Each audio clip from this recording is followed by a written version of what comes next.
Jumpa lagi dengan Bu Vista. Pada kesempatan kali ini kita akan belajar tentang induksi elektromagnetik. Anak-anak, kita mulai dengan flux magnetik. Flux magnetik kita visualkan sebagai sejumlah garis medan magnet yang memotong tegak lurus suatu bidang. Ini anak-anak gambarnya. Jadi di sini ada suatu bidang, ya, ada suatu bidang, kemudian ditembus oleh medan magnet. Dan medan magnet ini tegak lurus terhadap bidang, anak-anak. Harus tegak lurus terhadap bidang. Flux magnetik adalah hasil kali antara komponen induksi magnetik tegak lurus, bidang B tegak lurus, dengan luas bidang atau A. Jadi B tegak lurus dikalikan dengan A, anak-anak. Gambarnya adalah ini. Jadi di sini adalah bidangnya, luasnya adalah A. Kemudian ini adalah garis normalnya, anak-anak. Yang mana bahwa garis normal itu selalu tegak lurus dengan luas permukaan atau dengan bidangnya. Kemudian di sini ada B yang menembus bidang yang membentuk sudut theta terhadap garis normal. Berarti di sini B dengan bidang itu belum tegak lurus, anak-anak. Maka harus kita buat jadi tegak lurus. Berarti sejajar dengan garis normal. Karena yang tegak lurus terhadap bidang adalah garis normalnya. Berarti di sini nanti B-nya adalah B cos theta, gitu ya anak-anak ya. Oke. Tadi adalah flux sama dengan B tegak lurus dikalikan dengan A. Lalu B tegak lurusnya kita ganti menjadi B cos theta dikalikan dengan A, gitu anak-anak. Flux magnetik satuannya adalah Weber, anak-anak. W besar, B kecil. Oke, sekarang kita lanjutkan dengan hukum Lenz.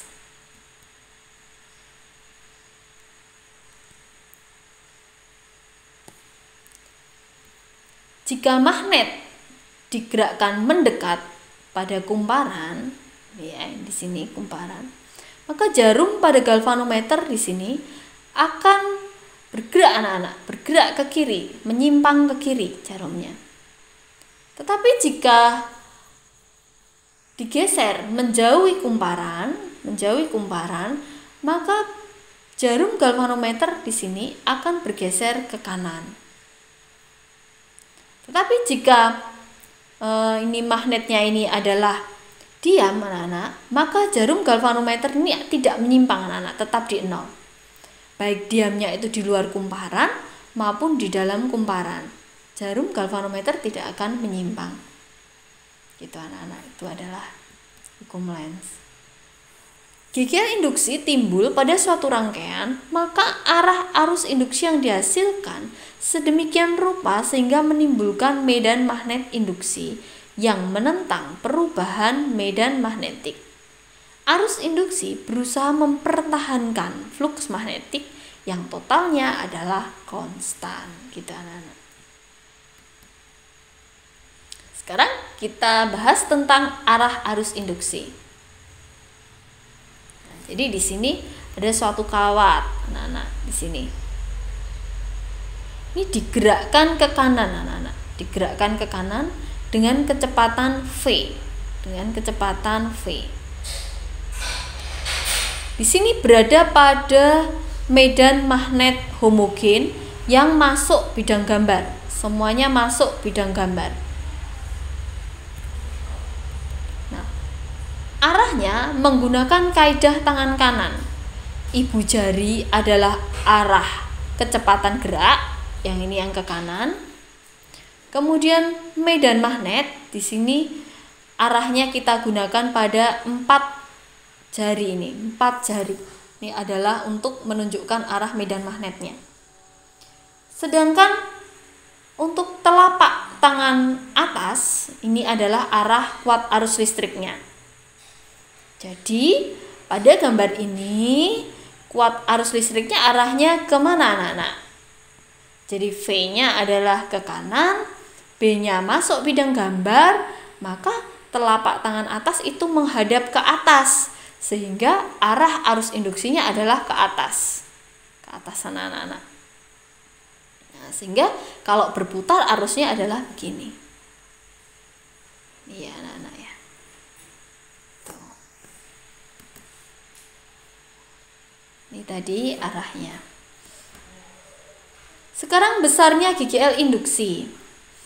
Kita ambil dari persamaan gaya Lorentz. F sama dengan BIL sin theta. Jika B tegak lurus I, maka theta sama dengan 90 derajat. Maka F sama dengan BIL.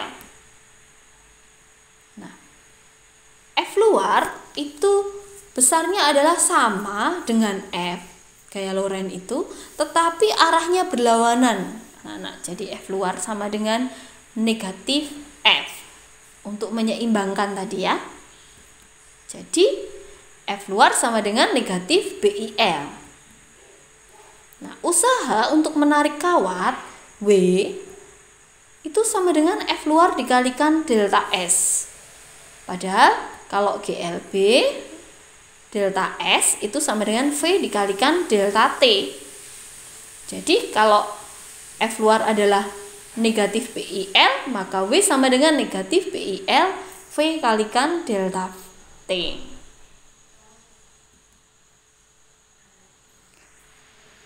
GGL induksi atau E itu sama dengan W per Q anak-anak. Padahal Q itu sama dengan I dikalikan delta T. Nah, kemudian delta T dan I-nya kita coret. Sehingga E sama dengan min BLV. Anak-anak, jika B tidak tegak lurus dengan I, maka sudut theta di sini tidak 90 derajat, anak-anak. Maka sin theta di sini masih ikut terus di sini. Jadi E sama dengan min BLV sin theta, gitu anak-anak. Nah, karena di sini sudutnya kita ambil 90 derajat, maka sin 90 derajat adalah 1, maka di sini E-nya adalah min BLV saja. Kalau kita ingin mencari kuat arus induksi, maka I sama dengan E per R. Dengan E sama dengan min BLV. Nanti kalau kita diminta untuk mencari gaya Lorentz, kita masukkan F-nya sama dengan BIL sin theta ini anak-anak. Kalau theta-nya 90 derajat, berarti F-nya sama dengan BIL.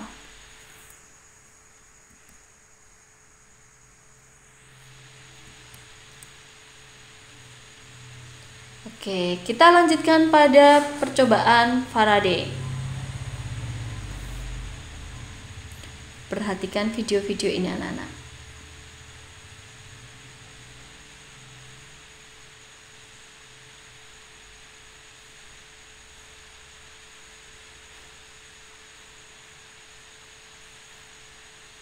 Kita ulang sekali lagi. Di sini magnetnya yang digerakkan.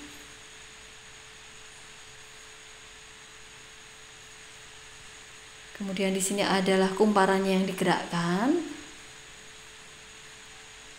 Di sini magnetnya yang diputar. Sedangkan yang ini adalah kumparannya yang diputar.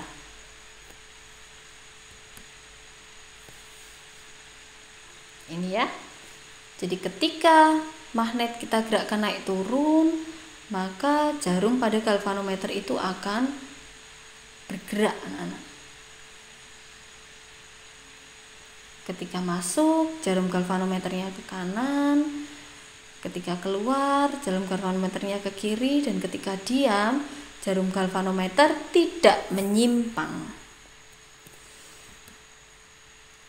Percobaan Faraday menunjukkan bahwa arus listrik dapat dihasilkan oleh suatu perubahan medan magnetik. Gejala timbulnya arus listrik pada suatu penghantar karena perubahan fluks magnetik disebut induksi elektromagnetik.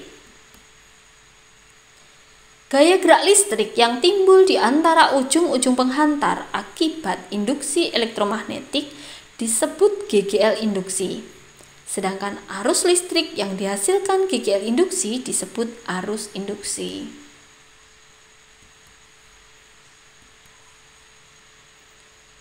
dari E sama dengan min N delta flux per delta T, atau E sama dengan min N d flux dt. D flux dt itu adalah turunan flux magnetik terhadap fungsi waktu. Jadi GGL induksi yang timbul antara ujung-ujung loop suatu penghantar berbanding lurus dengan laju perubahan flux magnetik yang dilingkupi oleh loop penghantar. Aplikasi induksi elektromagnetik adalah pada generator listrik, anak-anak.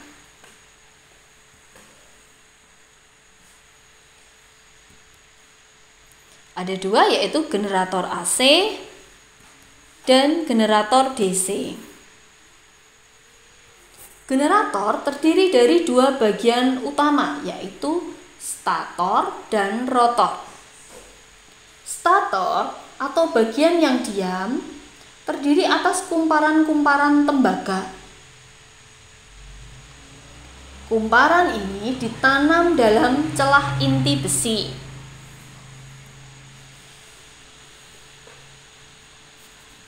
Sedangkan rotor terdiri atas magnet yang menghasilkan flux magnetik. Rotor memiliki poros yang berputar melalui pusat stator. Jika rotor bergerak, maka flux magnetik yang dilingkupi kumparan dalam stator akan berubah secara periodik terhadap waktu. Perubahan flux magnetik inilah yang menimbulkan GGL induksi bolak-balik, anak-anak. Nah, sekarang kita bahas tentang generator AC. Generator AC yang sederhana terdiri dari sebuah kumparan yang diputar dalam suatu medan magnetik. Agar kumparan berputar berlawanan arah jarum jam, maka sisi vertikal kiri harus mengalami gaya F ke depan dan sisi vertikal kanan harus mengalami gaya F ke belakang. Di sini anak-anak ya. Jadi ini agar bisa berputar.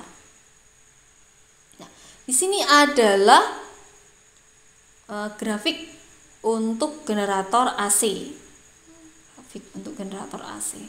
Perhatikan bedanya kalau generator DC seperti ini grafiknya. Sedangkan pada generator DC sederhana, komponen-komponennya sama dengan generator AC, kecuali bahwa kontak pada ujung-ujung loop yang berputar dibuat dari sebuah cincin belah atau disebut sebagai komutator, anak-anak. Sedangkan pada generator AC, cincin kontaknya ada dua, sehingga setiap setengah putaran kumparan, arus induksi pada kumparan berbalik arah menghasilkan arus AC. Desain cincin belah hanya memiliki satu terminal keluaran, sehingga walaupun sisi kumparan dalam medan magnetik bertukar, arus listrik keluar yang dihasilkan tetap sama arahnya, yaitu menghasilkan arus DC. Gitu. Persamaannya adalah sebagai berikut, anak-anak. Kita ambil dari E sama dengan min N d flux dt. Flux adalah BA cos theta. BA-nya adalah konstan sehingga tertinggal fungsi cos theta. Theta-nya kita ganti menjadi omega t. Turunan cos omega t terhadap fungsi waktu adalah omega dikalikan min sin omega t. Jadi hasilnya adalah min NBA omega dikalikan min sin omega t. Maka E sama dengan NBA omega sin omega t. Jika theta sama dengan 90 derajat, maka sin theta sama dengan 1, itu menunjukkan bahwa GGL-nya mencapai maksimum, anak-anak. Jadi E max adalah NBA omega.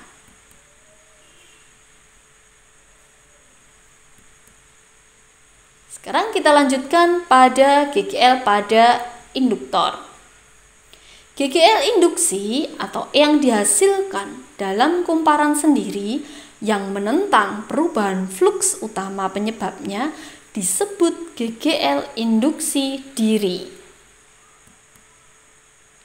GGL induksi diri sebanding dengan laju perubahan kuat arus listrik DI dt. Kalau yang tadi adalah d flux dt, kalau sekarang DI dt.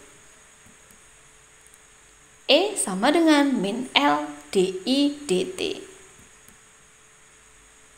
atau min L delta I per delta T. Satuannya adalah Henry untuk L-nya, anak-anak.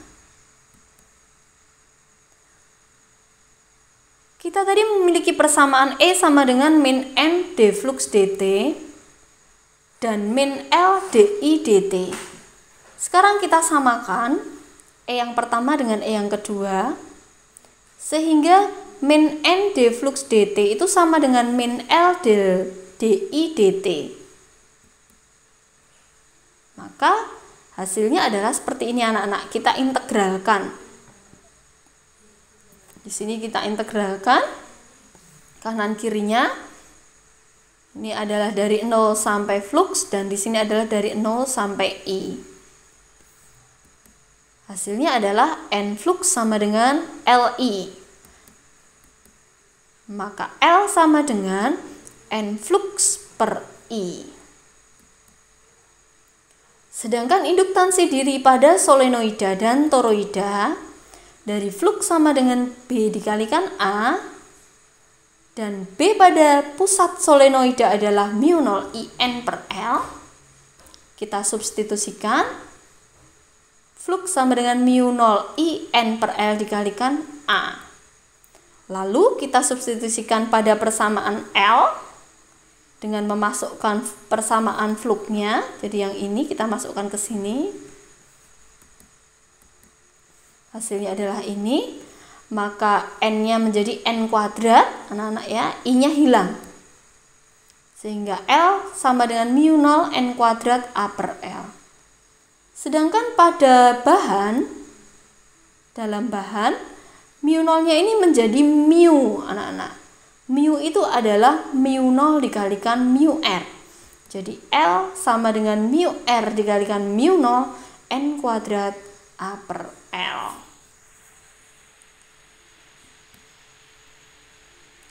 Energi yang tersimpan dalam induktor kita turunkan dari persamaan E sama dengan L DI dt, padahal daya adalah I dikalikan E.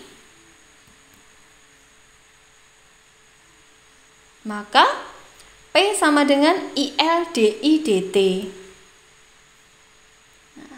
P sama dengan turunan V, usaha atau energi terhadap waktu. Kemudian P-nya kita masukkan, yang ini kita masukkan di sini, anak-anak. DT-nya kita coret sehingga ILDI sama dengan DW. Lalu kita integralkan sehingga yang di sebelah kiri menjadi setengah LI kuadrat dan yang sebelah kanan adalah menjadi W. Maka W sama dengan setengah LI kuadrat. I di sini adalah kuat arusnya, anak-anak. Kuat arus induksi. Oke, yang terakhir adalah transformator. Ini adalah bagian-bagian dari transformator. Anak-anak, di sini adalah kumparan primer, ini adalah kumparan sekunder. Di sini kita beri tegangan primer, bolak-balik anak-anak. Kemudian akan menghasilkan tegangan sekunder. Nah, yang dililit ini adalah inti besi. Anak-anak, yang berada di tengah ini adalah inti besi. Dan di sini adalah medan magnet yang terkonsentrasi pada inti besi dan diteruskan ke sekunder. Transformator disebut juga sebagai trafo, adalah alat yang digunakan untuk mengubah suatu tegangan AC tertentu ke tegangan AC yang lain yang diperlukan oleh beban listrik. Ada dua anak-anak, yaitu step up atau penaik tegangan, dan step down atau penurun tegangan. Jadi penaik tegangan itu ciri-cirinya adalah Vp lebih kecil daripada Vs, Np lebih kecil daripada Ns, dan Ip lebih besar daripada Is. Sedangkan step down kebalikannya, anak-anak. Kemudian untuk trafo ideal, berlaku persamaan Np per Ns sama dengan Vp per Vs sama dengan Is per Ip. Pada trafo ideal, efisiensinya adalah 100% karena Pp sama dengan Ps. P di sini adalah daya. Anak-anak di sini bisa menggunakan V-nya bisa diganti menggunakan E, ya anak-anak ya. V-nya bisa diganti menggunakan E. GGL tadi sama. Kemudian untuk trafo tidak ideal, Np sama dengan Ns sama dengan Vp sama dengan Vs, tetapi tidak sama dengan Is per Ip. Np per Ns sama dengan Vp per Vs, tetapi tidak sama dengan Is per Ip. Karena efisiensi trafo di sini adalah tidak 100%. Bisa kita cari menggunakan Ps per Pp kali 100%. Karena P sama dengan E dikalikan I atau V dikalikan I, maka bisa kita tulis efisiensi sama dengan Vs kali Is per Vp kali Ip kali 100%. Baik anak-anak, ini adalah contoh soal yang pertama. Penghantar ABCD berbentuk U diletakkan dalam medan magnet homogen 0,6 Tesla dengan arah seperti gambar. Jadi ditarik ke kanan, anak-anak. Penghantar PG 1 meter digerakkan ke kanan dengan kecepatan 2 meter per sekon. Tentukan yang A adalah GGL induksi, yang B adalah arus listrik yang terjadi pada PG dan kemana arahnya jika penghantar tersebut berhambatan 10 ohm. Jadi kalau V-nya ke kanan, B-nya adalah masuk bidang gambar, kita gunakan kaidah tangan kanan, maka arus induksinya adalah ke atas dari Q ke P. Arus induksinya anak-anak. B sama dengan 0,6 Tesla, L sama dengan 1 meter, V sama dengan 2 meter per sekon, dan R sama dengan 10 ohm. Maka E sama dengan min BLV, kita peroleh E-nya adalah negatif 1,2 volt. Ini adalah arah arusnya tadi anak-anak. Sedangkan I-nya sama dengan E per R, maka hasilnya I-nya adalah 0,12 ampere dari Q ke P. Contoh soal yang kedua. Suatu kumparan kawat terdiri dari 500 lilitan dengan luas penampang 4 cm persegi. Kumparan tersebut diletakkan dalam medan magnetik homogen yang berubah-ubah dari 0,4 Tesla menjadi 0 Tesla dalam waktu 5 milisekon. Tentukan GGL yang terjadi. Nah, karena di sini adalah bukan persamaan, 0,4 menjadi 0, maka kita gunakan yang delta anak-anak. Ini diketahuinya.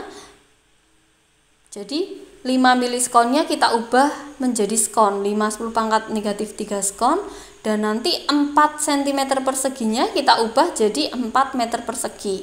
Di 4 kalikan 10 pangkat negatif 4. Yang ditanyakan adalah E. Kita masukkan E sama dengan negatif N delta flux per delta T.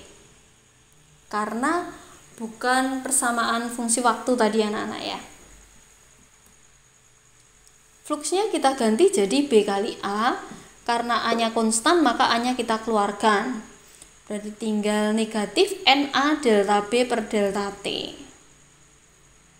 Ini kita masukkan N-nya 500, A-nya 4 kali 10 pangkat negatif 4. Delta B-nya adalah 0 dikurangi 0,4 per 5 10 pangkat negatif 3. Jadi hasilnya di sini adalah 0 dikurangi 0,4 itu kan negatif 0,4 anak-anak. Negatifnya keluar jadi hilang. Kemudian 5 dikalikan 4.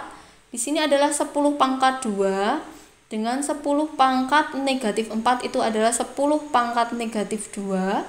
Kemudian 10 pangkat negatif 3 ini naik menjadi 10 pangkat 3. Hasilnya tinggal 10. Jadi 5-nya kita coret, maka jawabannya adalah 16 volt. Contoh soal yang berikutnya. Suatu kumparan dengan induktansi diri 0,2 Henry dialiri arus yang merupakan fungsi waktu. I sama dengan 8 min 3T kuadrat. I dalam ampere dan T dalam sekon. Tentukan GGL induksi diri saat T sama dengan 4 sekon. Anak-anak, karena di sini dalam fungsi waktu, maka nanti kita gunakan yang DI dt. Tidak boleh kita menggunakan yang delta I per delta T. Ini diketahuinya.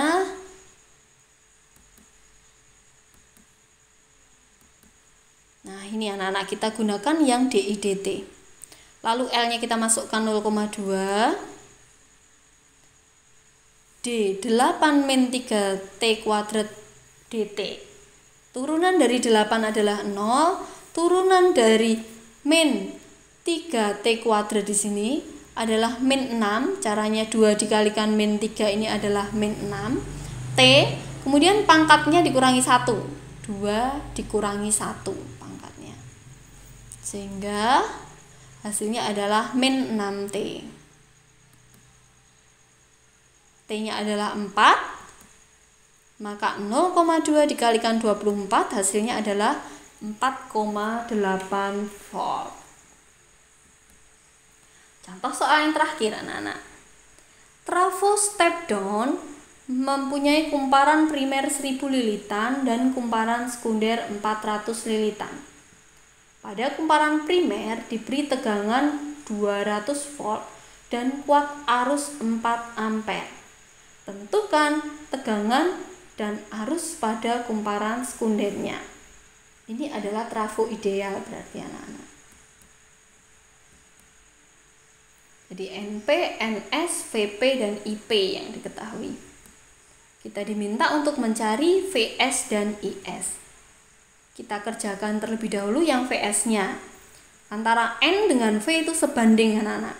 Sebanding itu artinya kalau yang atas P di sini ya, ini yang kiri adalah P, berarti yang atas bagian kanan di sini juga P. Itu artinya sebanding. Kita masukkan NP-nya 1000, NS-nya 400, VP-nya 200, VS-nya kita hitung. Kita coret terlebih dahulu. Di sisi kiri mendapatkan 5. Berarti 5 VS sama dengan 400, maka VS sama dengan 80 volt. Sedangkan yang kedua, kuat arus listrik itu berbanding terbalik. Berbanding terbalik artinya bahwa jika yang di sebelah kiri yang atas adalah P, maka yang di sebelah kanan yang atas adalah S. Itu berarti berbanding terbalik. 1000 per 400 sama dengan IS per 4. Kita coret lagi. Maka 4IS sama dengan 40. Sehingga IS sama dengan 10 ampere. Sudah paham anak-anak ya? Tentang induksi elektromagnet. Jika sudah paham, Bu Vista ucapkan terima kasih anak-anak. Dan selamat belajar.